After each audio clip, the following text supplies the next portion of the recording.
We dive deep into real-life crime stories, peeling back the layers of mysteries that have haunted the world for years. From chilling unsolved cases to shocking investigations, we leave no stone unturned. With every video, we bring you the raw truth. No shortcuts, no fluff, just the facts you need to understand what really happened. If you're ready to uncover the dark, untold truths and explore the cases that remain unchanged, hit that subscribe button. My name is Greg, and welcome to Unchanged. On June 23, 1985, a tragedy unfolded in the skies that would forever change the course of history. Air India Flight 182, a routine flight from Toronto to New Delhi, was shattered in midair. 329 lives, innocent, unsuspecting, were lost in an instant. Among them were 280 Canadians, including 86 children. The bomb that brought the plane down did not discriminate. But behind the chaos of the explosion lies a question that has plagued authorities, families, and investigators for decades. Who was responsible for the bombing of Air India Flight 182? Was it just an accident? Or was this an act of terror, meticulously planned by a group who believed they were right? A bombing that didn't just tear apart a plane, but shattered the safety and trust of an entire nation. What if this was a message, not just to the passengers on that plane, but to the world? The tragedy itself was only the beginning. What's even more unsettling is that after all these years, there are still pieces of the puzzle missing. And the question remains, how could such a deadly attack go unnoticed for so long? Stick with me as we unravel the chilling truths and unresolved mysteries behind the bombing of Air India Flight 182. Air India Flight 182 was scheduled to depart Toronto on the morning of June 23, 1985, en route to New Delhi. For the passengers aboard, it was just another long flight across the Atlantic, the kind they had experienced many times before. For the crew, a routine journey. But by the time the plane reached cruising altitude, the unthinkable happened. A bomb, hidden within luggage, exploded mid-flight. Within seconds, the Boeing 747 tore apart in the sky, its wreckage falling into the frigid waters of the Atlantic. The aftermath was devastating. 329 people perished, with no survivors. 280 of the victims were Canadian nationals, many of whom were on vacation, others returning to their homes. 86 were children, lives lost in a flash, leaving behind grieving families and unanswered questions. At first, investigators didn't know whether this was simply an accident or something far more deliberate. Could this have been a malfunction? Or was it the result of a carefully executed attack? Speculation ran rampant, but one theory soon gained traction: the bombing was no accident. In the weeks that followed, investigators turned their attention to a group that had been making waves in international politics for years: Sikh separatists. The bombing appeared to be a retaliation linked to the 1984 anti-Sikh riots in India and an ongoing struggle for an independent Sikh homeland. This was not just an isolated attack. It was part of a larger, more complicated political web. But who were the people behind it? What drove them to commit such a horrific act? And why were so many lives sacrificed to send a message? The explosion that tore through Air India Flight 182 occurred at 8:13 a.m. on June 23, 1985, just after the plane had reached cruising altitude. The bomb was hidden inside the luggage of the aircraft's hold, carefully packed and designed to detonate mid-flight. As the bomb exploded, it shattered the plane, ripping it apart in the sky above the Atlantic Ocean. The aircraft's fuselage split into pieces, and the large Boeing 747 began to fall toward the cold waters below. The flight crew had no way of knowing what was coming. The passengers, unaware, had no chance. Within moments, 329 lives were lost. A few witnesses, including passengers on nearby planes, saw what happened. One pilot recalled seeing an unusual flash, then watching a large plume of smoke rising in the distance. What happened after that was nothing short of horrifying. In the wake of the explosion, debris began to fall from the sky. The wreckage was scattered across hundreds of square miles of ocean, leaving the search and recovery efforts a daunting task. Air traffic control immediately contacted nearby aircraft to ask if anyone had witnessed the explosion. The chilling silence from Flight 182's cockpit told its own story. There was no response. The first sign that this wasn't a simple mechanical failure was the scale of the disaster. This was no ordinary crash. The sheer size of the wreckage, the locations of the debris, and the violent nature of the explosion pointed to a bomb. But what kind of bomb? How did it make it through security checks, and who had orchestrated such a cold, calculated attack? At first, authorities considered multiple theories. Could this have been the result of an onboard mechanical issue? Maybe an uncontained fire or fuel tank explosion. The idea seemed far-fetched when compared to the evidence they began uncovering. Witness testimonies began rolling in, and they told a grim tale.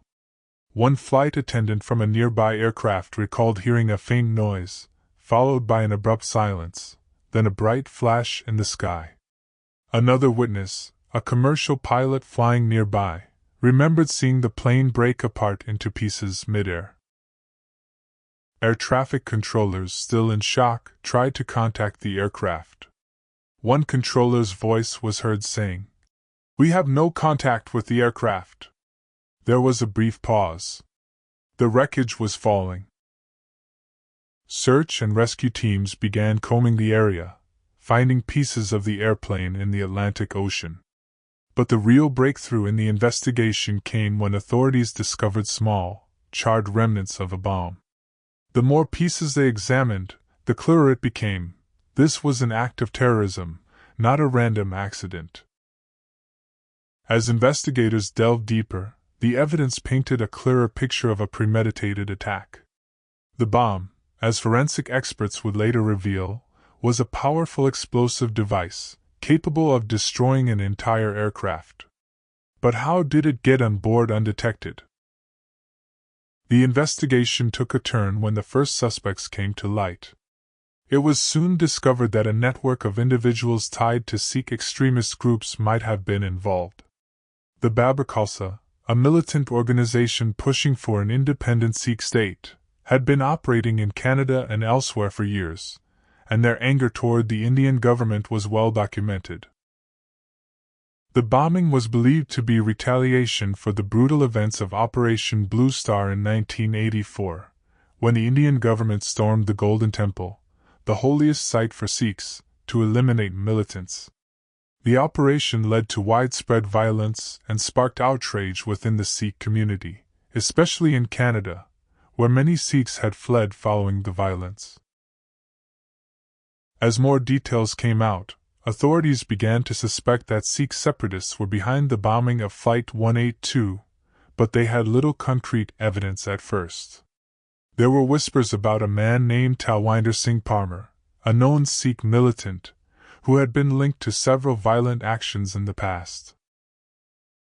Parmar had reportedly been in contact with others involved in separatist activities and had made clear his hatred for the Indian government.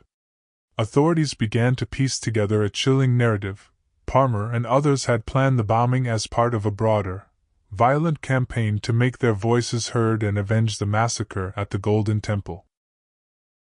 The complexity of the situation deepened as it became clear that the bombing wasn't the work of a lone actor. This was a coordinated effort.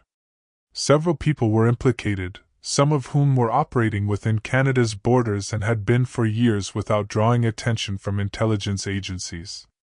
How had this large-scale conspiracy been planned so carefully, without the authorities catching on sooner? Then came the discovery of another disturbing piece of evidence. The route the plane had taken was tracked by multiple individuals involved in the operation.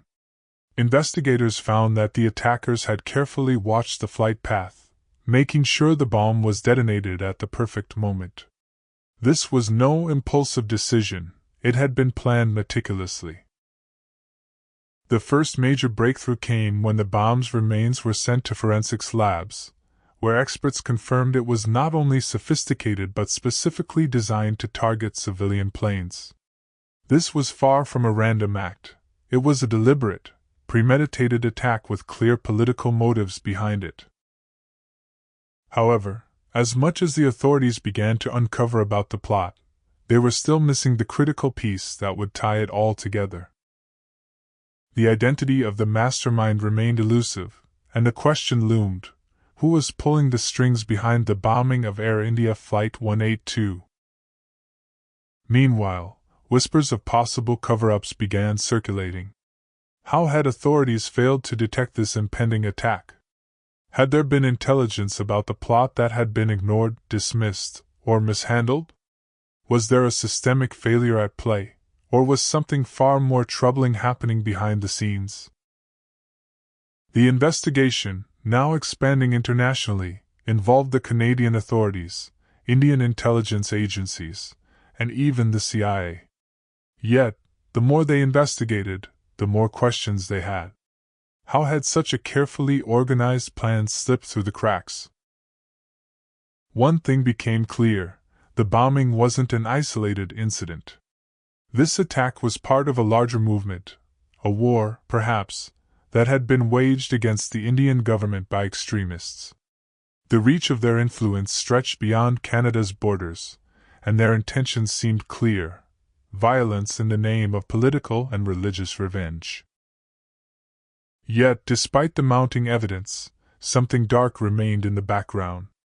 As the investigation continued, it became apparent that the world may never truly know who was behind the bombing, or why it was allowed to happen.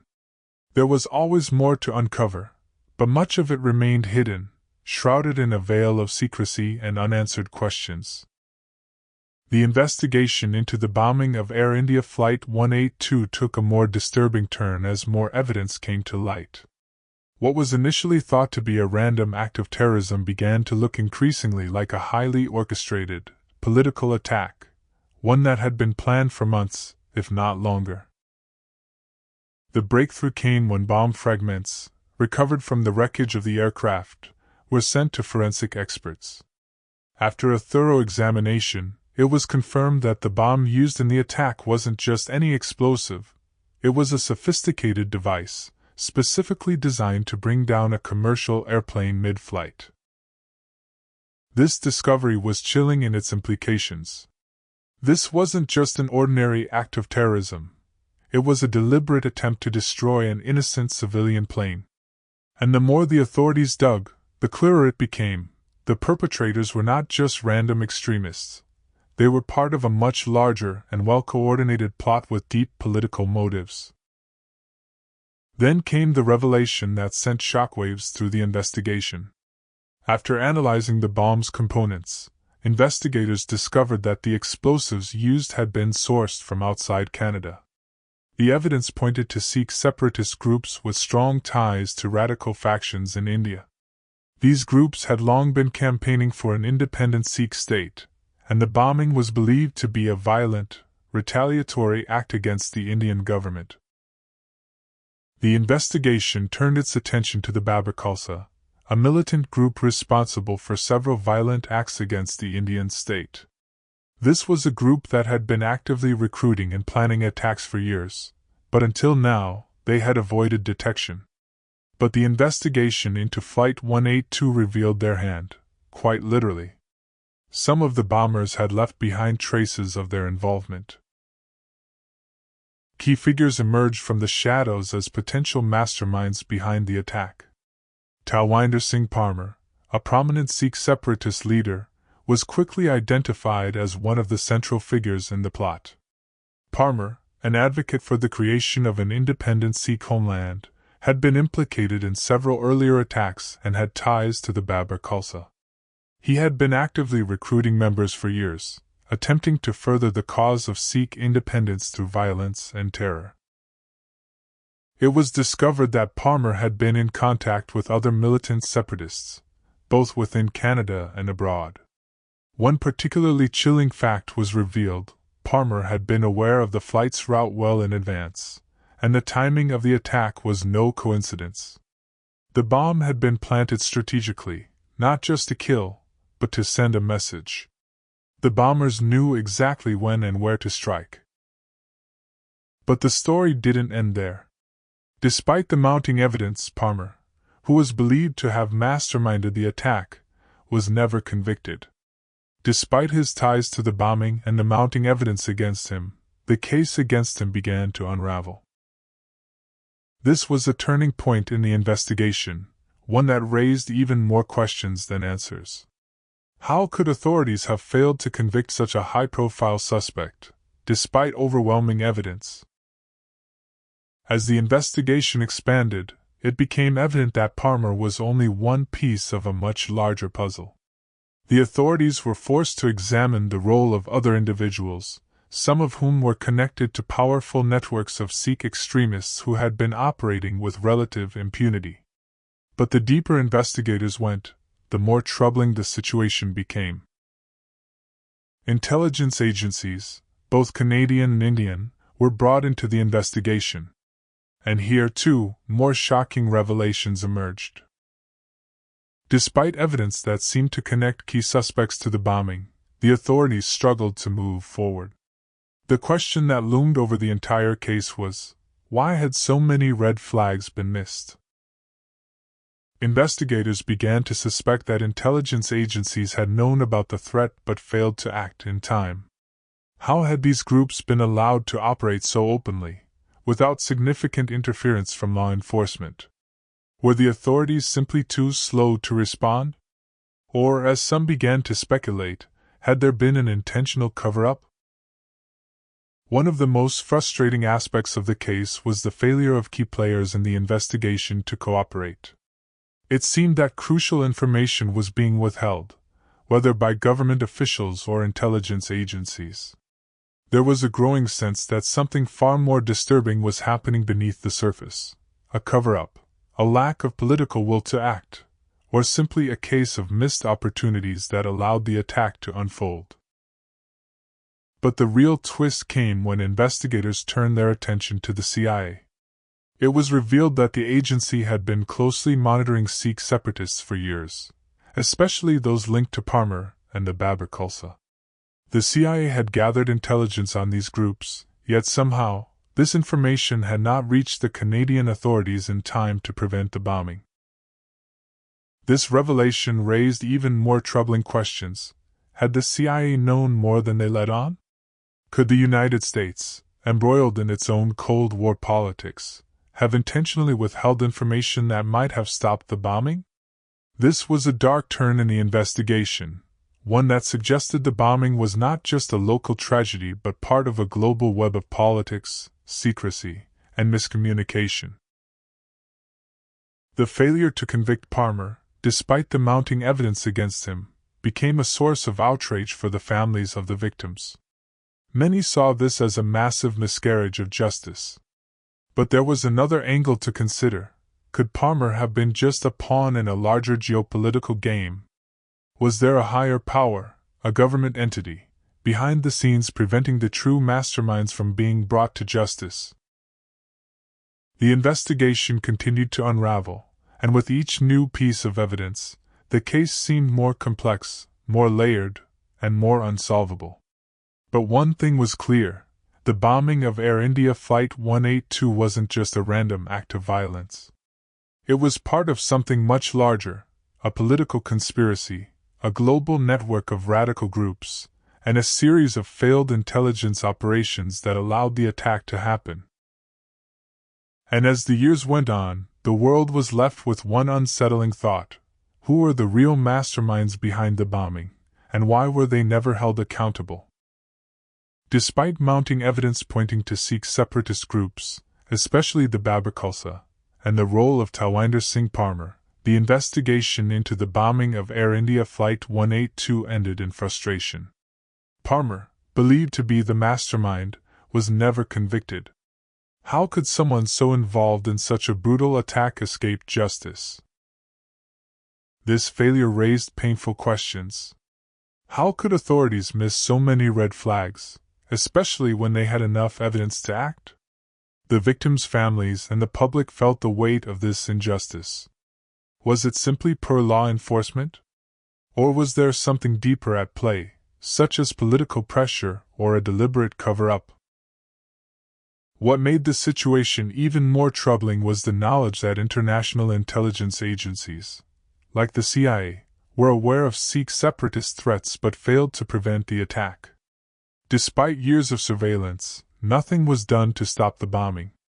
Was this negligence, or were there more complex reasons behind the intelligence community's inaction? As the investigation continued, it became clear that key figures had been operating under the radar, their actions unchecked. The bombing was not only a tragedy, it revealed a global intelligence failure, leaving the real masterminds unpunished. Ultimately, the investigation didn't bring closure, leaving many questions unanswered. Why were those responsible never held accountable? What was really at stake in this case? These are questions that continue to haunt the survivors and families of the victims. So I ask you, was the bombing an act of political revenge, or a result of deeper failures in the intelligence and justice systems? What do you think happened? Let me know in the comments below. Don't forget to like and subscribe for more crime-related stories like this.